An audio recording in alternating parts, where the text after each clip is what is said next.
Well, hello and welcome to the AA Beyond Belief Friday live stream. My name is John, and I'm your host today. And I'm here with my co-host Angela B. from Boise, Idaho. How you doing, Angela? I am doing okay. Good to see you. It's been a weird week, I think, for a lot of people. Yeah, kind of And crazy. yeah, kind of crazy. And I haven't been getting a lot of sleep. Real busy day Mhm. at work today. A lot going on, but I think I'm ready for this deal today. All Um, right.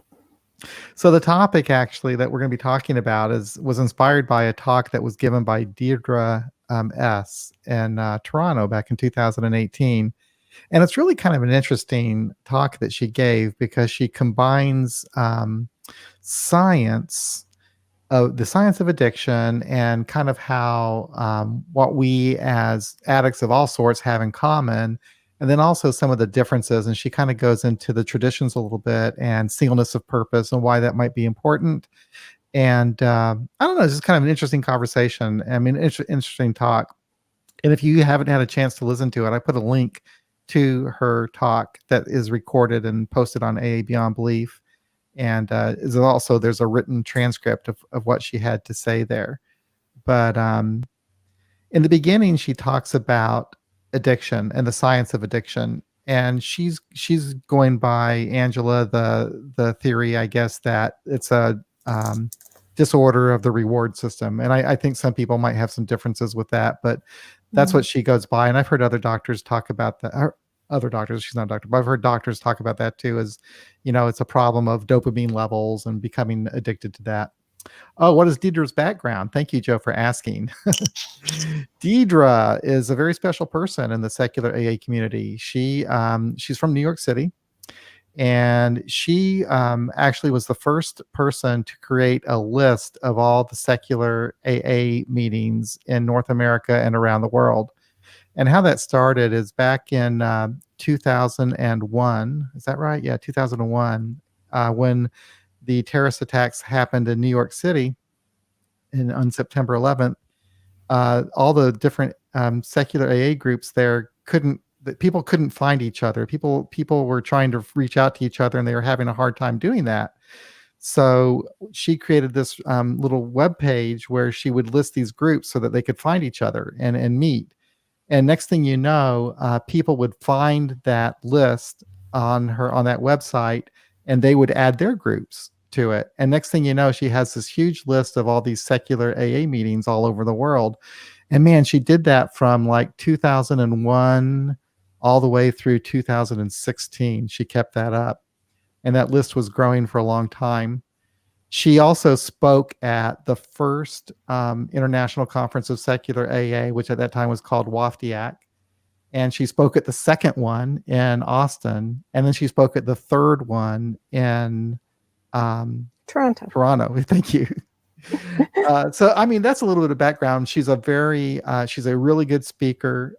She's a writer and a very thoughtful person, and she's very much into the history of AA. And she really gave a great talk, I thought, in Austin about the history of special purpose groups. So there's a little background for you of Dierdre, and thank you for asking, Joe. Does that kind of help give a little bit of background of the speaker?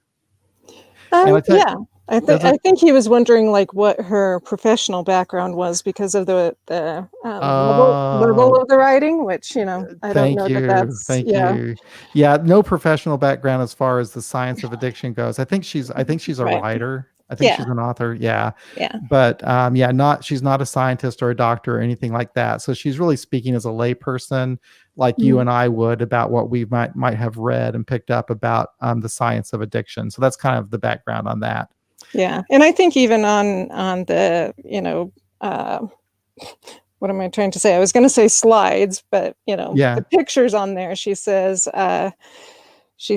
my cycle, to kind of indicate or to show that this is what hers looks like, rather than that this is definitely the end all be all authority on what the addictive cycle is. So I thought that was helpful or good. Yeah.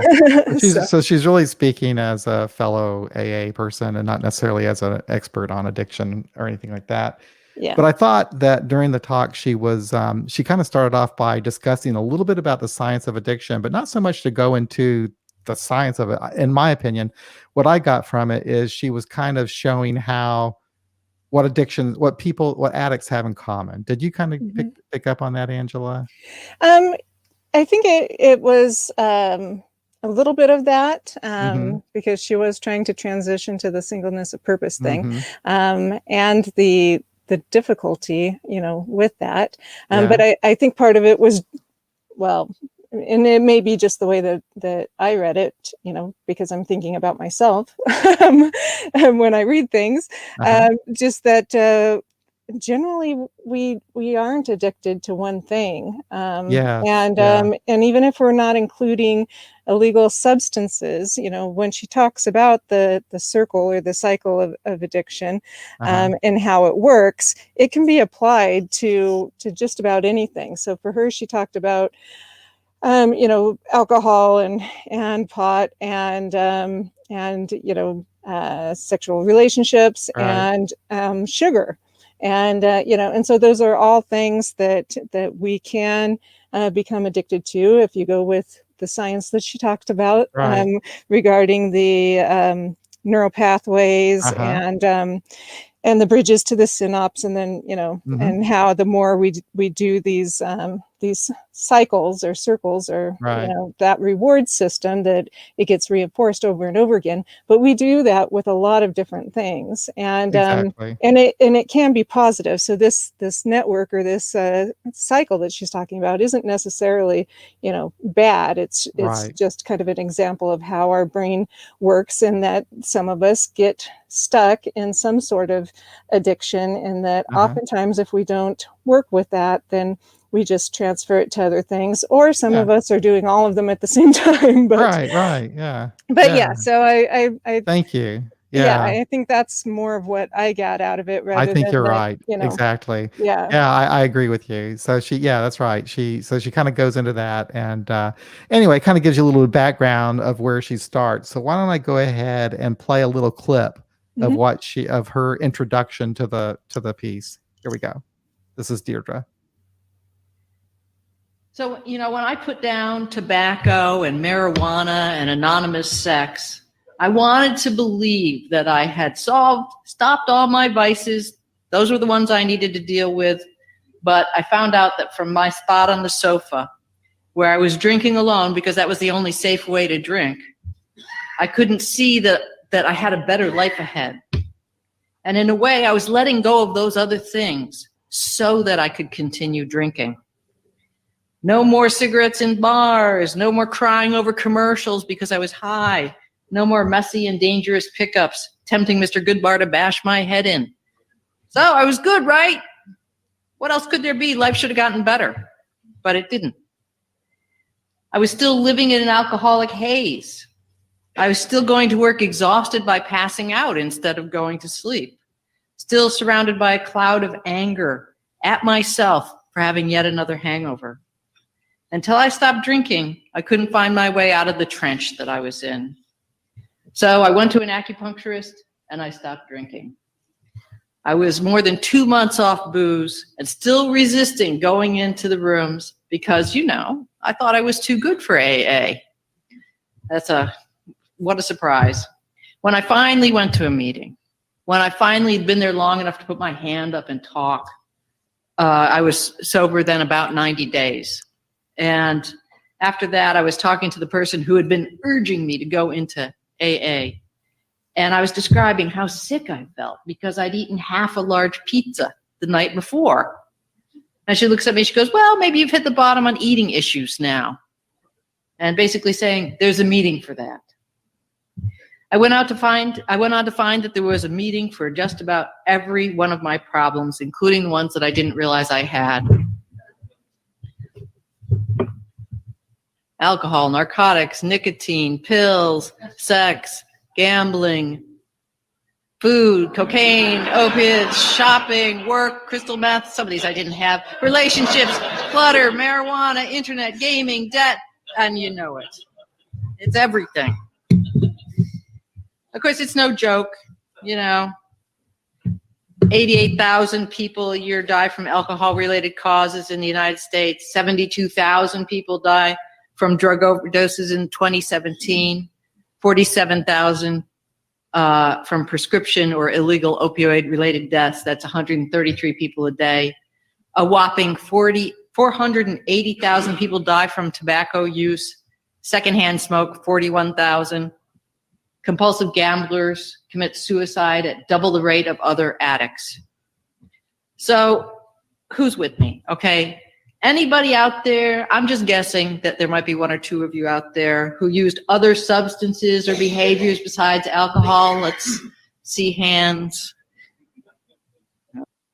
Yeah. I think that's probably very true, very common that probably almost no one I would think has alcoholism as their only addiction. Maybe there's degrees to which we might where something might be a problem, but for sure I think for me many different addictions that I had and learned about after I got sober.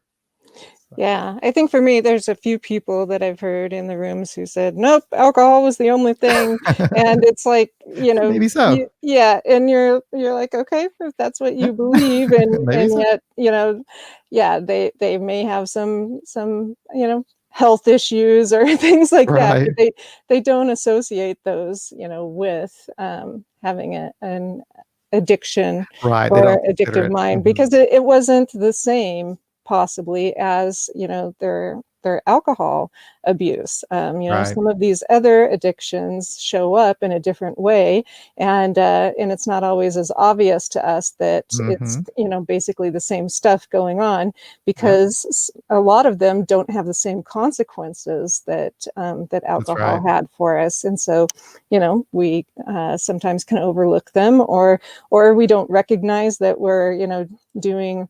I'm doing the air quotes here for spiritual bypass, but that, we're just switching addictions. And I remember that being so interesting. And when I was in early recovery, because I could see it pretty clearly within my first year, the people who were getting sober around the same time as me. And then some of them were going off to these private gambling things with other people in recovery, and it's illegal in Idaho, but these were private things run by people within the recovery community, and not thinking that was an issue, or the people that would just go from relationship to relationship, and things like that. And so it was interesting to me because I could see it in other people, it definitely before I could see any of this stuff in myself. Yeah. And I was the same way when it came to drinking before I got into AA. I mean, I was drinking, it was a problem, but I never really thought of it as being an addiction, until I learned about it, and it caused enough problems for me to want to learn about it and take a look at it. And probably, that's so I can see how I or anyone might, see the same thing with other addictions. I'll tell you one addiction that I don't know how I escaped this one, but when they came out with gambling boats here in Missouri, like a long time ago, man, all of a sudden I got crazy obsessed about blackjack, and I'd be going to the boats like all the time after work. And for a long time, I'd be doing kind of good, and I'd be winning some money. But the thing is, I noticed, in retrospect, that I was really addicted to the highs and the lows of what I was experiencing as I was gambling. So it was like, it wasn't necessarily just because I was winning. Sometimes the losing and the winning, the ups and the downs, something like that, was really, I think, kind of captured me. And I did that for quite a while. And for some reason, Angela, I think I don't know, I just got bored with it, I guess, and so fortunately for me, I didn't take it any further. But that experience, when I look back on it, I can understand how it would be so easy to say, okay, I'm going to put this on a card, or I'm going to go Yeah. ahead and sell this or whatever, and to keep going, to keep get this feeling going. But I could Mhm. spend hours and hours in a casino gambling, it's just so Yeah. yeah, that was addictive behavior for sure, and I'm really fortunate that I didn't go further into it. So Right. Yeah. Yeah. Well, and you can kind of see it, one of the things she talks about is she draws out the circle. So if mm, you look at it, and it starts with like you have a bad feeling or you're unhappy about something or whatever, and then you use or engage in whatever the behavior is, and that gives you the usually like dopamine burst or whatever type of a thing, and then you overuse and then you're filled with regret, which takes you back to feeling bad and all of that kind of stuff. And I think my experience with gambling is the excitement and loud noises and all of that kind yeah, of the possibility and such. And I think that maybe I just found other things, because when I got sober, it was the rise of the cell phones and the hmm Facebook and the and all of that. And so, now we get constant hits every day, with our phones going off and the possibility of what that ding is about and could be about and whether it's good or bad. And so we they do designed these. it that way, didn't they? Yeah, they did design Yeah, it that way, and they were yeah, very aware that they were they doing were. that Hmm. as well. Yeah, So yeah. So if you haven't seen The Social Dilemma, I'm still plugging everyone to see that because it talks about it, and it's a real issue for I think everyone who has a cell phone. yeah. Just so that it doesn't mean you have to stop using social media or doing all of that kind of stuff, but just the awareness Just of being how aware it's of it. Oh affecting yeah, you.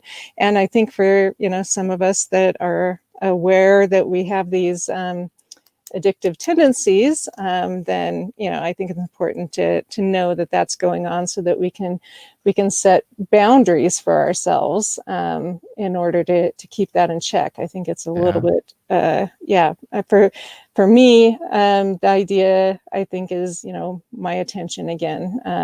That takes away my attention and distracts me, and I can find myself wasting time and getting emotionally connected to, oh my gosh, nobody's sent me a text, or or what is this, or I can get caught up in all of that kind of stuff, and it's definitely designed to do that and to keep me engaged in whatever for as long as possible. And I don't want that. That feels to Yeah. me again like an addiction. It feels to me like something out of my control, and the only real thing that I have to control is myself. For the most part, my body does do things that I don't agree with sometimes, but the attention part. And so like for this week, very, very stressful week. And I shared last week, what my goal was and where I was going to, divert my attention, and I, succeeded with that. It's not that I didn't cry and have some minor meltdowns, but usually it's when somebody, brought me into what was going on. But my attention was set on spending some time with my mom. So Hmm. we watched the Sherlock series because she hadn't seen it, and that wasn't acceptable to me. So we went through the whole Sherlock series on Netflix, and then I was doing my writing for Cool. NaNoWriMo, and Cool. and so I've been writing every single day, which was my goal, and I can't say that it's good writing, but that's not really the point of it. It's to get Right. in the habit Good for you. of doing that, and so when I had free time, I would direct my attention. I get a little bit on paper at least, and then I did do some coloring here and there, and Yeah.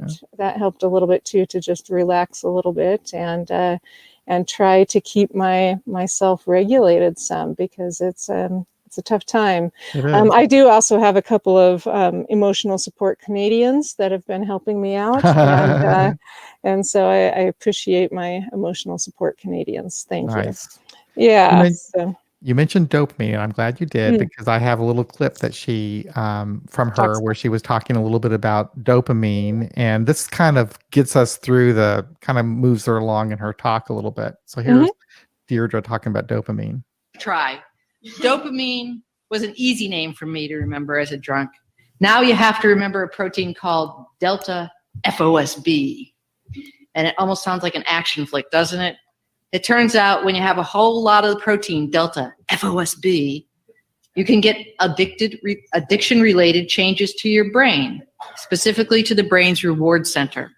This overabundance of delta FOSB promotes the self-administration of reward stimulation. Doesn't that sound like fun? The brain has this reward center. In a very real way, it's what keeps the species alive.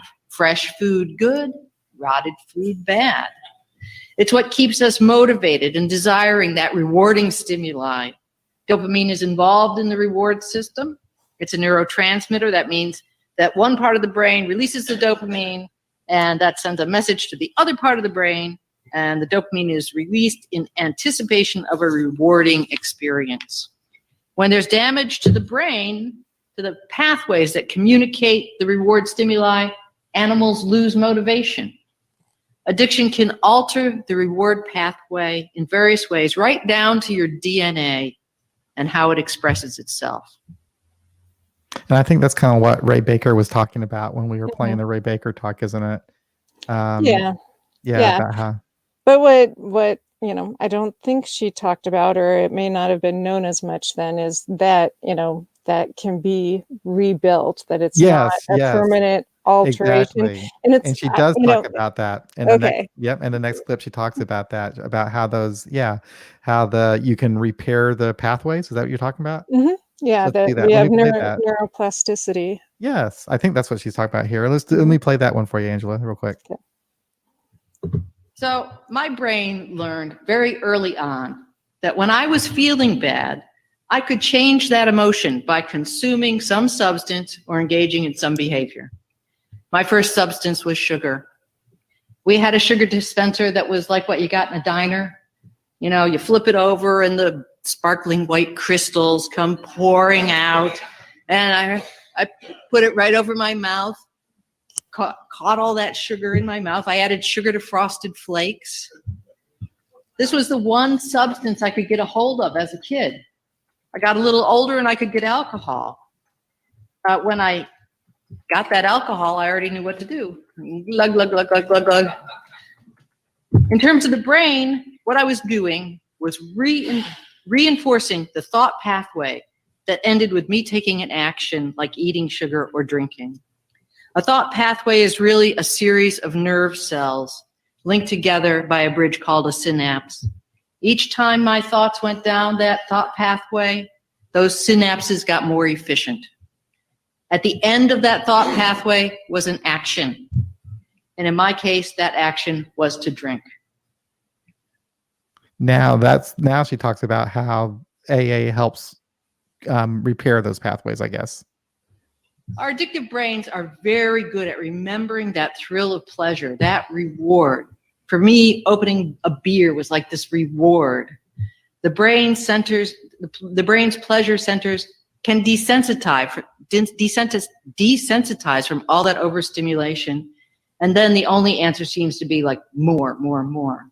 But, and this is key, we can replace the substance or behavior with something that is not harmful. For a second, I want to talk about the brain and why AA happened to work. So, an addiction thought pathways lead to actions like using the substance or behavior. Many of us have seen the word action in meetings, on the wall, that sign. AA emphasizes taking the next right step, the next right action. The work we do in meetings, the listening and the sharing and the even just showing up is strengthening that thought pathway that leads to actions that do not involve drinking. Here's a new scenario. Something makes me feel bad. The thought that I want to stop feeling bad races down my thought pathway, but I've literally created a new branch to that thought pathway. a sharp turn in my brain that has a different action at the end. So now I don't use a substance or behavior. Instead, I go to a meeting. Usually after a meeting, I feel better. Sometimes I don't. But I don't have that regret about using. Another amazing thing about the brain in AA is that meditation actually changes the reward system, just like an addictive substance changes, or addictive substance or behavior changes the reward system. Meditation can change the brain in a better direction. I'd guess that activities like helping other people, helping human beings, does the same thing. All of these actions that we're taking, coming to a conference, meeting new people, trying new things out, they're all making constantly new connections in our brain. Learning or relearning how to be social in a safer way makes new connections. Meetings where we hear people tell their stories, reinforce what we've learned. Those healthier thought pathways are getting more use. The synapses are getting better at transmitting this information. The thoughts go down them more easily. Other things. Is that what you're talking about, Angela? Yeah, a little bit. I mean, it's along the same lines. Mm-hmm. I get her example and agree, but it is a behavioral change. Right. So it's still a behavior. It's just a positive behavior that she's substituting the substance or addiction type thing, but it's still a behavior. And yeah, it is a better one for most of us. I think what came up for me listening to it again, though, and I did reread, the transcript earlier, and I was there. You were. So You certainly were. I did hear her, and it was great.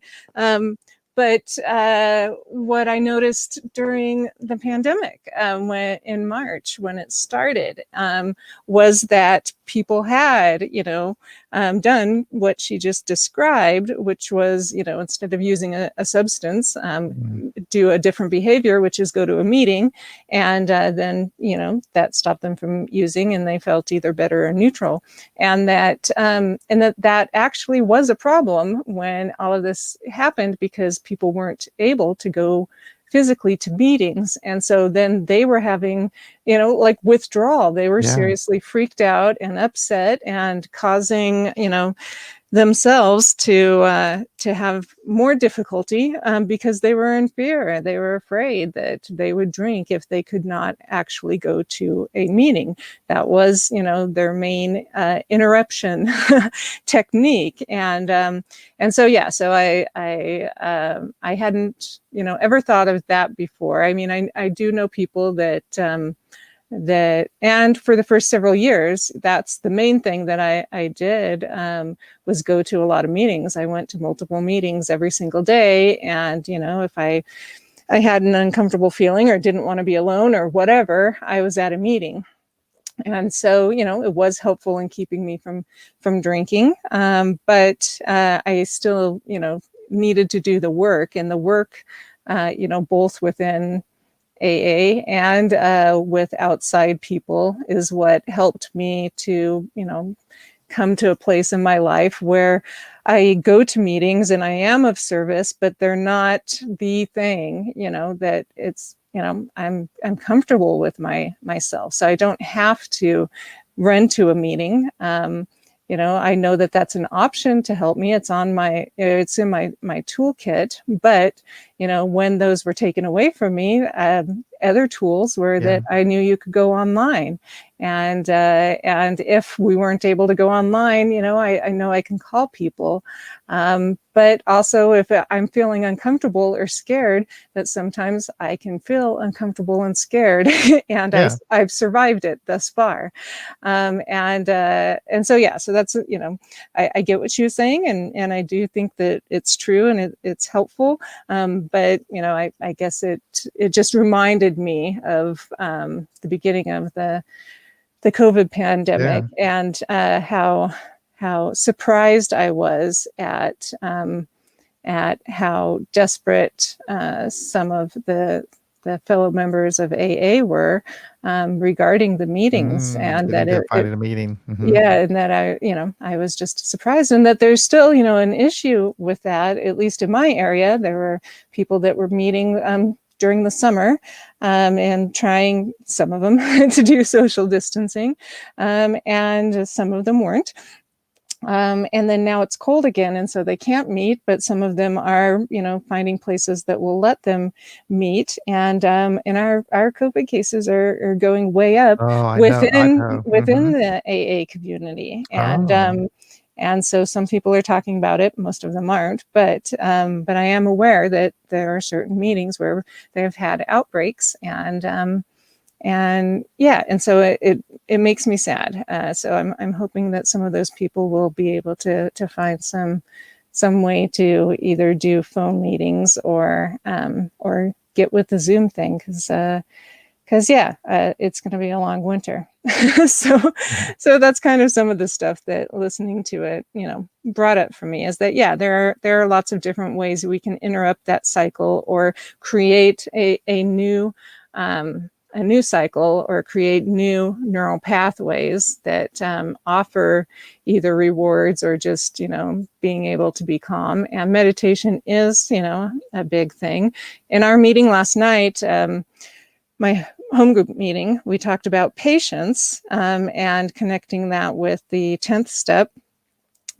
Because patience is a virtue, but it's also that it's part of patience / perseverance, and that with the 10th step is when we start to practice that. We start to practice these new tools, like going to a meeting instead of using a substance. We practice being patient, and then we do little checklists or whatever it is that we decide to do to check in on how we're doing with trying out these new tools. And that this week has been something that I tried to talk with my friends and family about, what are we doing as far as those things, to what tools are we using? We talked about it a little bit last week, but what tools are we currently using right now to help ourselves stay in a sane, or at least neutral, grounded spot? And there's a lot of them that you can use. So in her talk, and I'm glad that you read this, Angela, because I don't know what's wrong with my brain sometimes. I'll read something and I'm not really comprehending what I'm reading, I don't think, or I think I comprehend it and I don't really. But anyway, so what I found kind of interesting, though, she kind of goes into that whole science thing and the whole about how, she realized that she had cross addictions, other addictions, and so forth. But then she goes into singleness of purpose. Yeah. And I thought that she was saying that we should respect singleness of purpose within AA, and particularly within secular AA. Did you get that from her talk? Is that what you? Yeah, I think my understanding was that she actually started researching it, thinking that because she had come to understand cross addiction and her own experience, that she, was not a proponent of the singleness of purpose, but that in the research, she came to a different understanding. Yes. And that's right. Thank you. I think for her, it, and I'm not sure if I got that part of it completely, but that it's because there was a singleness of purpose that it, all these other groups evolved. Exactly. All these other addiction groups evolved from it. Because, I'm so glad that, thank you so much. It kind of reaffirms that, yes, I guess I did understand it. So, but so I thought that was interesting because I don't know. I guess I'm one of those people who have always not thought that the singleness of purpose thing was that big of a deal, really. My feeling was that if you're an alcoholic, if you have a desire to stop drinking, that's all you need to come into AA. And if you have other problems, that's okay to talk about those, I guess. But what she was narrowing in on, I'm going to play a little bit of that when she quotes Bill Wilson. But anyway, she's talking about how it's actually good to have people who are alcoholics who can understand an alcoholic, I guess. Anyway, I'm going to go ahead and play what she had to say. She's much more intelligent. Singleness of purpose. Tradition 3, the only requirement for membership is a desire to stop drinking. Nobody can keep you out. Tradition 4, each group should be autonomous except in matters affecting other groups or AA as a whole. Tradition 5, each group has but one primary purpose, to carry its message to the alcoholic who still suffered. Yeah, I never imagined that I would be quoting Bill Wilson, but here I go. People are going to start thinking that I'm a fundamentalist. This is from Bill talking in 1957. I found it on YouTube. It's his language. I've done some editing. Now we're running into what we call the dual purpose groups. We're running into this question of what we're going to do with people who have related problems. Sex recovery groups, narcotics recovery groups, gambling recovery groups, divorce recovery groups, weight recovery groups, neurotic recovery groups. We got people with all those problems. I guess I got a lot of them myself. I'm a drunk and you're a drunk. So the primary basis of my identification with you is the hell of a time I had drinking and the wonderful time I had getting old, which has involved, however, dealing with some of these underlying problems which we already had. We got a lot of people in AA who had problems with pills and morphine, genuine addicts. They joined us because they were also alcoholics, but naturally, having had the addiction problem too, they knew the awful agony of that, and they wanted to carry this message to the pure, straight addict. So in some cases, they tried to bring these people to AA meetings and bring them into full membership. AA is for drunks, says Bill. No matter what complications the drunks have, the only thing we care about is, are you a drunk and do you want to get over it? We'll stick to that. Now comes a guy with a narcotic problem, comes into an AA group, and he wants to belong. Well, under group autonomy, this group can do what it likes. You can say to him, we only deal with alcoholics here, or you can say, well, sit in an open meeting and maybe you'll find a few friends around and who also have a narcotics problem, and you can start a narcotics group. Or maybe we're going to put you up on the platform and you can give a narcotics testimony, and we're going to put you on a committee and take you in. This last mentioned course doesn't work for everyone, because if a straight narcotic is to become a member of AA, he has to do AA 12-step work. He has to be capable of doing AA committee work. He has to be capable of making an AA pitch from the platform. And how the hell can he do that if he's a narcotic? He can't. So, wow. So I guess she's saying that if your only problem is drug addiction, your only problem is sex addiction, or your only problem is food addiction, and you're not also an alcoholic, you don't also have that problem, then you can't really fully participate in the fellowship. You can't really relate with other people in the program. Is that what she's saying, Angela? Yeah, I think that's what she's saying. Yeah, that's what she's saying. And then she talks about that it's probably important to have open meetings. And I'll go ahead and play that. All right. So what Bill did there was, interestingly enough, lay out the alleged responsibilities of an AA membership.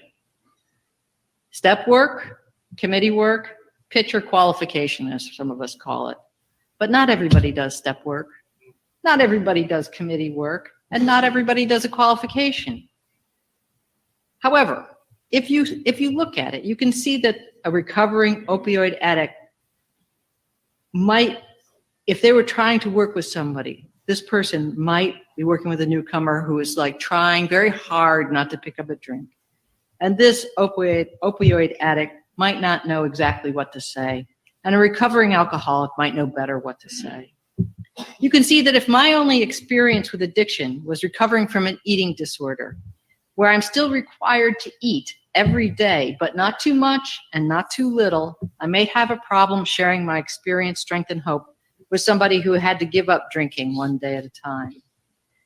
As I researched this talk, I saw that some members of AA meetings feel overwhelmed with addicts in the room. Sometimes this was because this was the only recovery fellowship in their area.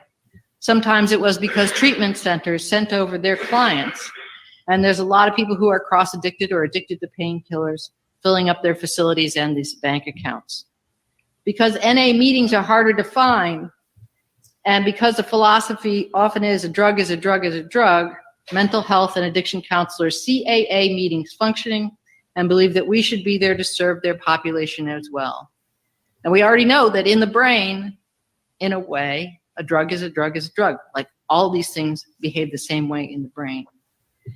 I also know that sometimes recovering alcoholics looked at these addicts and seemed to think that they were better than them. So there's a lot of issues here to unfold. Within the mandate of keeping our singleness of purpose, there's an opportunity for people to come to our meetings. At open meetings, anyone can come.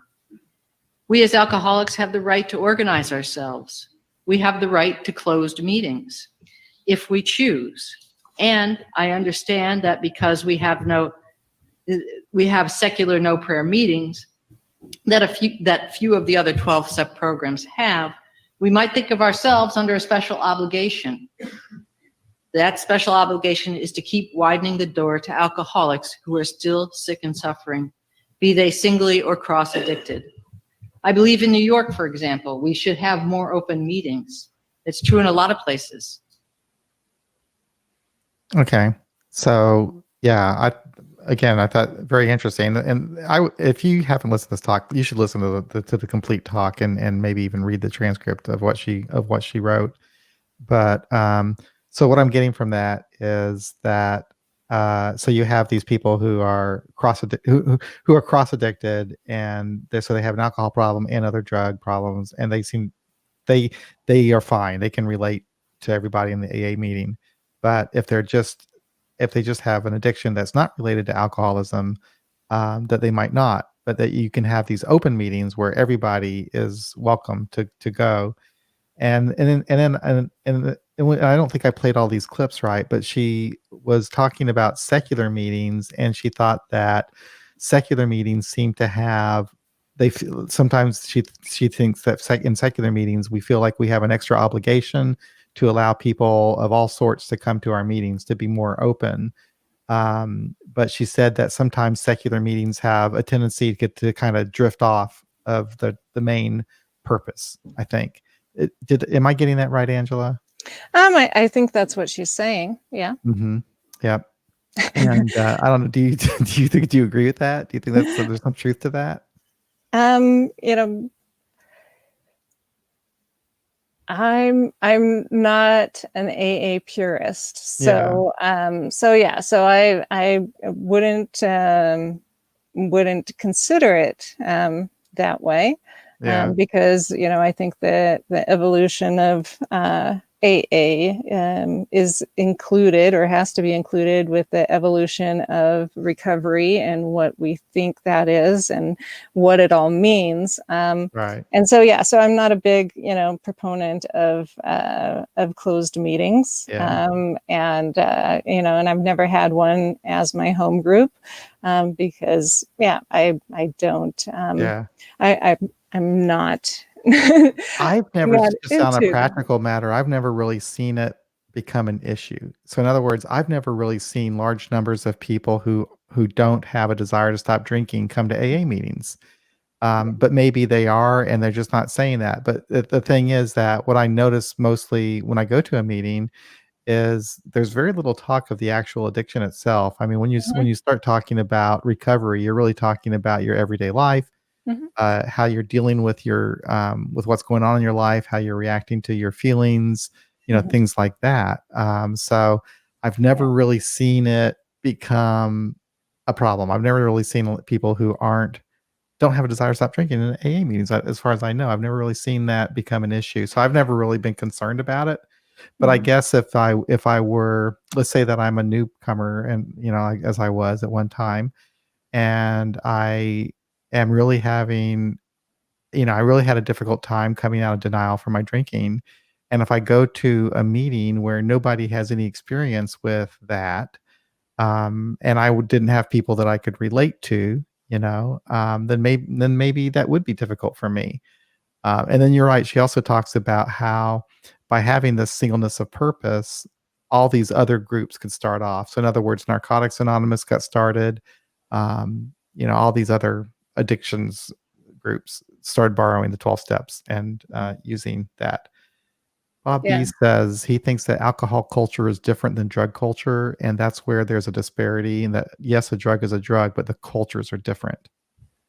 Yeah, I think at one time they might have been, but I don't know if I agree with that. Really? In my experience, yeah, now they're Yeah. usually intertwined, and that's how at least some of my friends were able to get clean was through AA. And so yeah, because they did both, use heroin and they drank alcoholically. And so it was, kind of whatever, they could get, or, whatever space they were in. And so, yeah, and in my own experience in the culture that I was drinking in, drugs were very much, all of them intertwined in that. My primary choice was alcohol, because it's legal and Right. easier to get access to. But the other things I used as well, to enhance, drinking. And so, I could be wrong in some, larger cities, that there might be a very, very different. My guess is that it's also more of a cultural or a socioeconomic difference, really, rather than a drug of choice difference. Because I know some, I think that's right. I know some, some alcoholics and some bars and some areas where, it's definitely a drunk culture, Right. that you don't want to go, anywhere near. And some, places where, there's high drug use, but, you wouldn't know it because they're your, lawyers and Yeah. and people like that. So yeah, so I think it's more of a socioeconomic thing, rather I than never I a never choice of substance. I never really got into drugs at all. Marijuana, I did smoke marijuana. Didn't it made me intensely paranoid, so it really wasn't my thing. I Mhm. didn't get too involved with the drug culture, but there were a few times when I was drinking, and I was drunk, and I somehow got hooked up with these people and found myself like in a drug house. I mean, in crazy situations. So I mean, there were times when I would find myself in these really dangerous situations. I don't know, Yeah. with people that were doing drugs. But for Mhm. some reason, I didn't get involved with them. But isn't that interesting how those two worlds did kind of mix together there? That I was kind of experiencing a little bit of the drug world in addition to the alcohol drunk world, I guess. Peter Right. says Peter says I have had other addictions, but alcohol is the only one that I've absolutely had to remediate.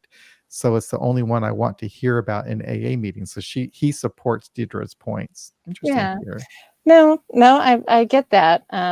But one of the things I'm seeing right now and have for the last few years is people who've been in recovery for a long time in AA with alcohol being their primary thing. And then they get surgery and then they become hooked on benzos or, opioids or Yeah. whatever. And then, they don't necessarily feel like they can come back, or they want to come back and be part of the program.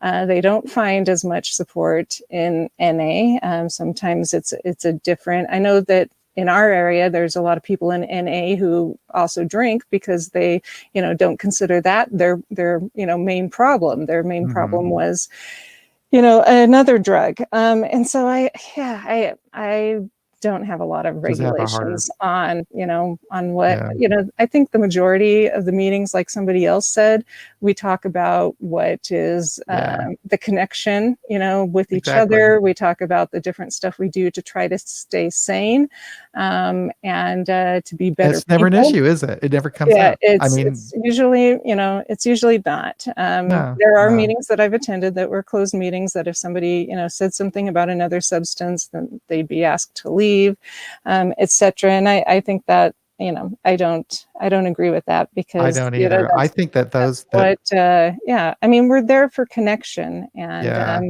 I think when people do that so, though, when they well, and there's groups around here that have done that. If you identify yourself, if you talk about anything other than alcohol, they come down hard on you. And I think that those people are misinterpreting the whole singleness of purpose thing, because I don't think singleness of purpose means that you only talk about one subject.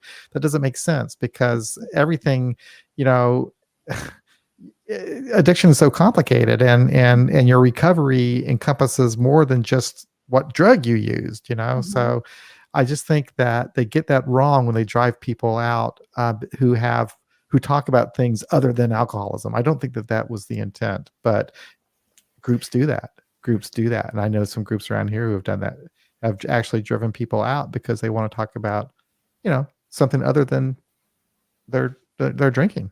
So. right. Yeah. And it's, really, hopefully, recovery that we're talking about. Yeah.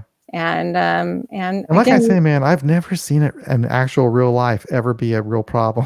I've never seen, right. I've never seen a meeting fall apart because people start talking about stuff other, something that's not related. I don't know, but just me. So anyway, Yeah. I'm going to play another clip where she talks about why she thinks it's important to stick to a singleness of purpose. Mhm. And break the group. We need AA to survive. We should keep that as our singleness of purpose. One reason why we as secular alcoholics might decide to be flexible with singleness of purpose is because we've experienced being pushed out, our meetings not listed, or being told we aren't doing it right. Because many of us don't use a concept of higher power to mean God of any type, if we use a concept of higher power at all. My experience tells me that the secular AA meetings can lose focus on alcohol, as can any meeting. There was a group in New York of recovering heroin addicts who came into my home group. They didn't believe in God, and they were looking for secular recovery. And NA, they told us, was very religious. Most all of them had a drinking problem, or drinking set them off straight down into the dealer's arms where they could get a hit. So we let them in. They went on to try to form a secular AA meeting, but it didn't really go anywhere yet.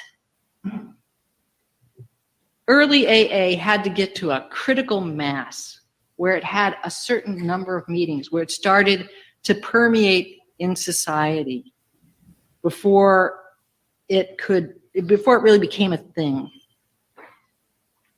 That's the same way with secular AA. Right now, we have gotten to a critical mass, or we're approaching a critical mass. And my belief is that the success of secular AA meetings within AA will begin to reflect itself much more vigorously in other fellowships, in part because we're having these conventions, and in part because the communication devices. Ah, there you go. So, oh, okay. So I'm finding myself now. My brain is like, I've worked all day, and I'm like, my brain is like getting to where it's not really functioning so well right now. But anyway, so she's talking about how singleness of purpose is really important, and that secular meetings tend to, and I think I mentioned this before, could tend to kind of stray away from that because they feel an obligation to help these other people who don't have access to secular meetings, and they have these other addictions. But I think she talks later in her talk, she says, well, it's really important for these people to start their own secular meetings. And when they do that, then that will grow and thrive as like all these other 12-step programs have. Yeah, except that they haven't. None of them have grown as much as AA did at that point, and AA is no longer growing. Oh, yes, and she's talking And about that now too, yeah. so yeah, so yeah. So you're saying, Angela, that all those, like, the other groups, like Overeaters Anonymous or, Narcotics Anonymous, are you saying that, like, those groups haven't really grown? No, they haven't really grown. They grew a little bit, but yeah, Plateaued. one of the reasons, why this is a topic that keeps coming up is that there isn't a lot of recovery or successful recovery in those groups. There aren't as many of those groups. There aren't as many people successful within those groups. And so, yeah, so they just, do not do as well. And that AA is no longer growing anymore either. And so, I hear a lot of, if we want AA to survive or it has to survive. And, I don't know about that either. And I'm sure I'm probably going to get, some words for that. But it's not that I don't think AA, should exist. I think that it needs to evolve. And I think some of this kind of stuff is the stuff that will, be tricky and that we're talking about, and yeah, we'll see how it goes. But rigidness, I think is going to continue to, cause the numbers to drop.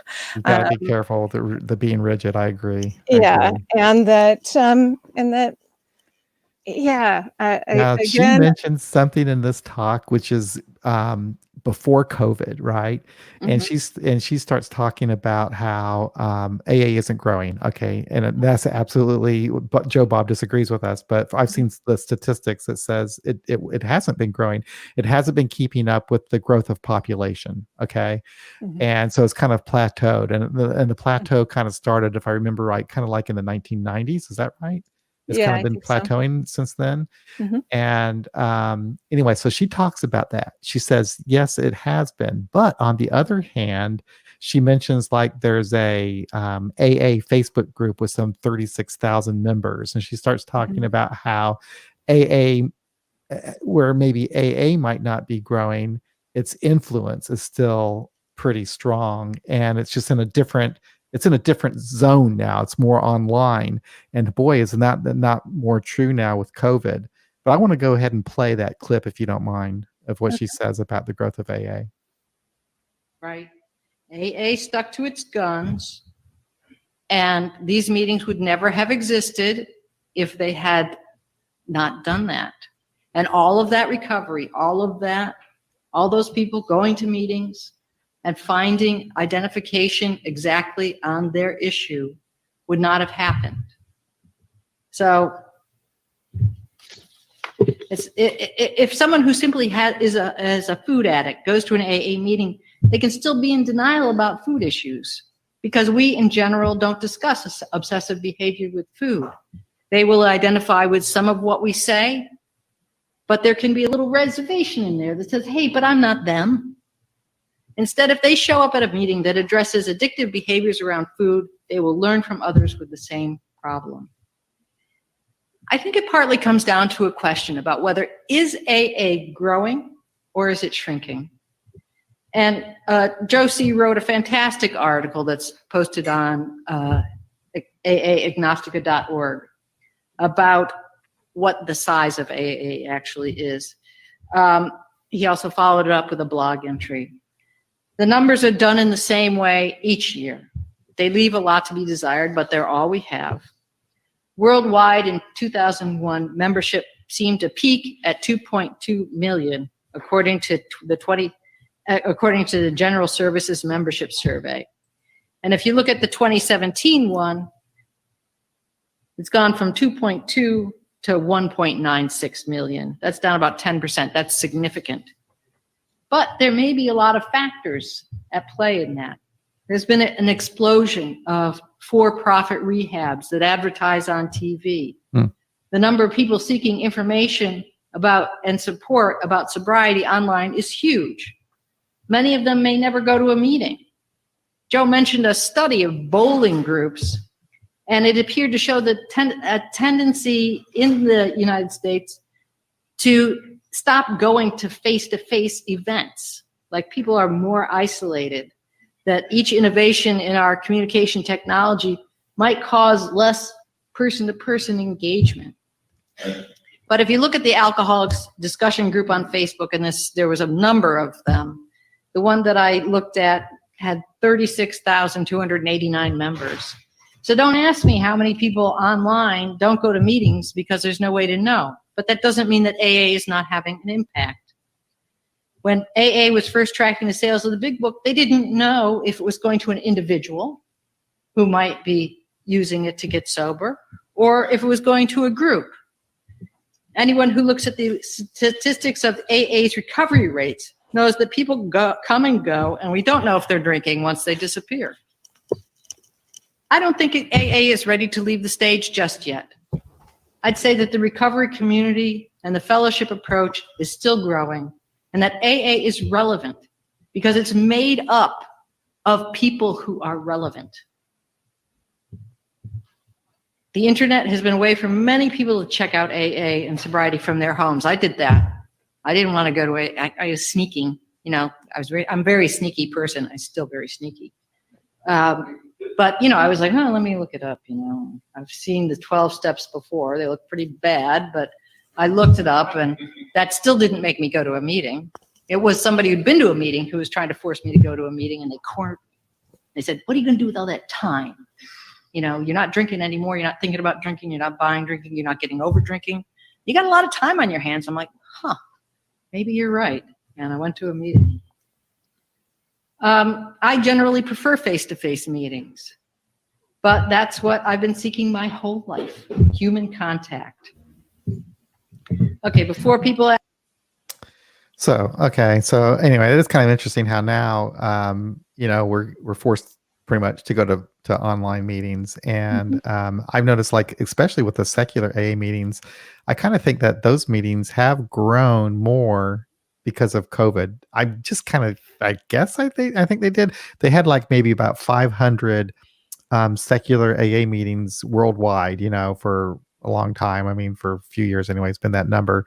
And I don't know. I just kind of have a feeling that there's maybe more than that online now. I might be wrong though, but I think it's kind of interesting that it seems like it's kind of grown a bit to me. What do you think? I'd say that the number of meetings that specify has grown. I don't know that the number of people are any different. I think that's part of what the discussion has been online too, is that, you know, that groups have grown. It's like, yeah, but that doesn't necessarily mean more people, membership, right? has grown. Yeah, that's interesting. This availability of meetings has, you have more meetings you can go to now, but the same pool of people going to those meetings, basically. Right. Yeah. And I do agree with that, you know, with the, you know, for-profit recovery thing, you know, centers and stuff, which, you know, I have a hard time with because they're, you know, for-profit and and often just seem to move people through, you know, like cattle. You know, but they're useful for people who do need to have medical supervision with detoxing.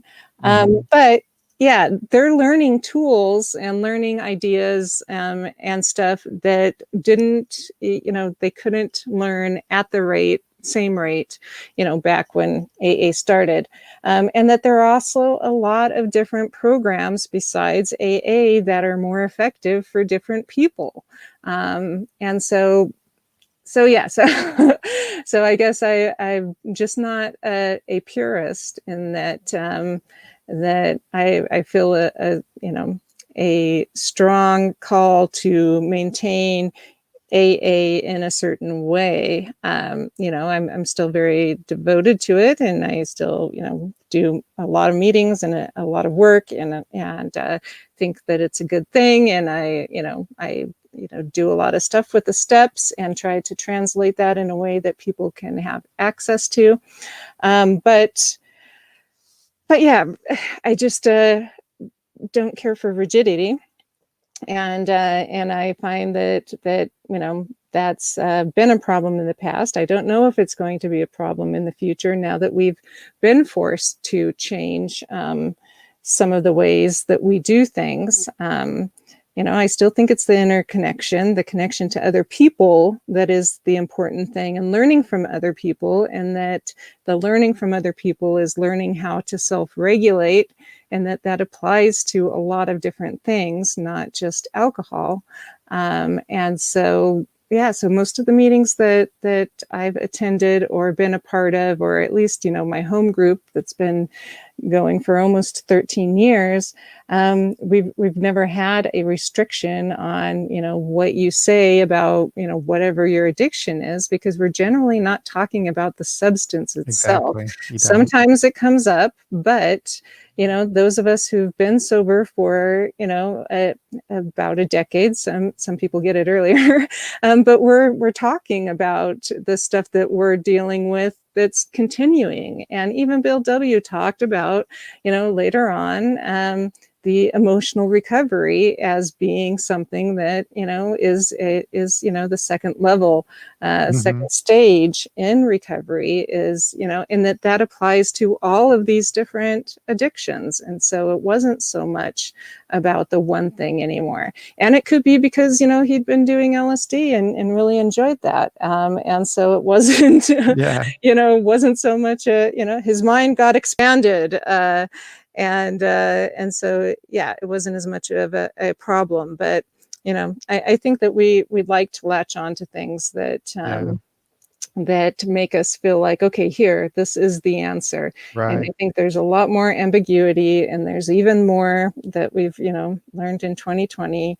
And I think you're right. I like talking to you and others that have, I learned so much from talking to you and other people that have different perspectives and have maybe come into the program in a different decade or whatever, in a different century and everything. And it's just like, I think that that's a more of a modern approach, I think, to recovery. I like it. And I'm like you. I'm not that very rigid anymore. I think I was at one time without even realizing it, but much less now. I've just kind of loosened up quite a bit. And this topic too, I never have thought it was a very big deal, quite frankly. It's because I've never really seen it be a problem. But I've seen it be a problem and stuff. But when people enforce it, you've seen it be a problem. People try to enforce it. I think that 2020 has, probably made some change to that. There's one guy in my home group who was a part of a small town. So there was, they had an AA meeting, and there were usually maybe 3 or 4 attendees, and 2 of them were alcoholics, and one of them was, somebody who identified as an addict of some other sort, and the other person was just mentally ill. And they didn't care. It's like anybody who wanted to come to their meeting, they were totally fine with. And that it was the ritual of having the meeting and gathering together and talking about, what was going on with them, and, how they were, trying to get through whatever difficulties and stuff that was important. And so I think that's more important. And I think people are seeing that now, that we can't get together with our chosen specific people physically. I think if suddenly, somebody said, okay, you 6 people are immune to COVID-19, and you're an alcoholic, and you're a meth addict, and you're, whatever, we would get together. We wouldn't care what the other person's specific addiction was. We would know that we all have something we're struggling with, and we would get together and meet. And so, I think that's more of the society we're moving to, just in general, is that, we all have stuff, even those who don't think that they have something. We all need each other. And for me, the early stuff in AA that I did was necessary, but I there's part of me that feels like I went through a lot of suffering for several years in recovery that that may not have been as necessary. I mean, I guess it's necessary for who I am now, but I sponsor these people and they seem to get stuff so much quicker. You know, it could very much well be that they're just a lot more intelligent than I am. But it's like, yeah, the same stuff that I you know, take them through that I went through, it's like, boom, you know, within a year, their life is awesome now. And they're, you know, getting advanced degrees, and, you know, they can do all sorts of things that, you know, I couldn't do even in the first 7 years of recovery. Oh because I man, was me still too. working on my, you know, emotional regulation. So, you know, Oh, I just think it's different. I think that yeah. there's a lot of different options, and you know, and I think being open-minded and you know, willing to share whatever it is that worked for you, because it's true. For some Yeah. people, it might be that they need to hear something from somebody who is just an alcoholic, who just used alcohol, who just, you know, detoxed from alcohol, you know, all of that kind of stuff. That's what they need to hear. And, you know, for somebody else, if they heard just that, they, you know, may not be able to identify. But I don't know. For the most part, I think we're such an interconnected world that we identify more with the suffering that the person is going through rather than the substance, and the desire to be a better person and to gain some sort of control over their, you know, life is what we look for rather than, you know, the specific use. So Yeah. Well, we have gone over an hour. I can't believe it. It was good to talk about this. It was an interesting topic. I mean, you got to hand it to Deirdre. I mean, she's really an intelligent person, and oh she yeah, yeah. put out a really good point of view. And it's something that, you know, agree with it or not, it's makes for an interesting conversation. And you helped out a lot with that, Angela. I don't know if I could have carried on without you tonight for sure. You know, I'm like with this week, it's been kind of nice to kind of divert my attention. I've been way too focused on what's going on in the world, and it's been a little crazy. But anyway, Yeah. so that's it for another episode of our live stream. And thank you everybody for participating. I hope you have a nice weekend. That things go well in the world. I can only hope. I think it'll be fine. I wish I had some music to play, but I don't. And I'm not going to sing. I'm just going to say good night, everybody. Y'all take care. Good Bye-bye. night.